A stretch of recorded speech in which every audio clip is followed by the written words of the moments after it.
এত সিম্পলভাবে চিকেন বিরিয়ানি কেউ রান্না করছে কিনা আমি জানি না, একদম সিম্পল।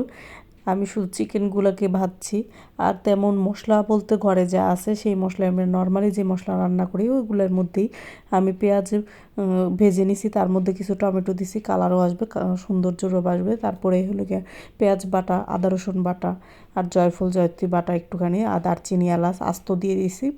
আর এর মধ্যে আর কোনো প্রকার মশলা নাই, অন্য কোনো ধরনের বিরিয়ানির মশলা টশলা কিচ্ছু নাই।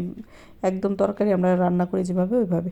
একটু কালারটা আনার জন্য একটু শুকনো মরিচের গুঁড়া দিয়েছিলাম, যেটা কালারটা সুন্দর আসে, কিন্তু এটাতে বেশি ঝাল হয় না, কোনো প্রকার ঝালই হয় না। কাঁচামরিচ আস্ত আস্ত কাঁচামরিচ দিয়ে দিছি, আর আলু দিছি। চিকেন বিরিয়ানিতে কেউ আলু দেয় কিনা তাও আমি জানি না, কিন্তু আমার ঘরে বিরিয়ানি মানেই আলু দিতেই হবে, আলুটাই সবার আগে খায় মাংসের চেয়ে বেশি।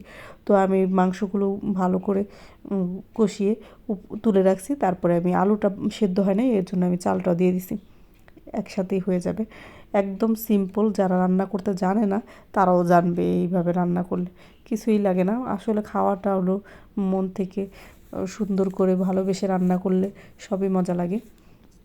বেশি মশলা দেইনি, তারপরও খাইতে খুবই মজা লাগছে, আর আমার বাচ্চাদের কাছে তো আমার রান্নাই সবচেয়ে বেস্ট। তো এটাই আমার সার্থকতা। ধন্যবাদ সবাইকে।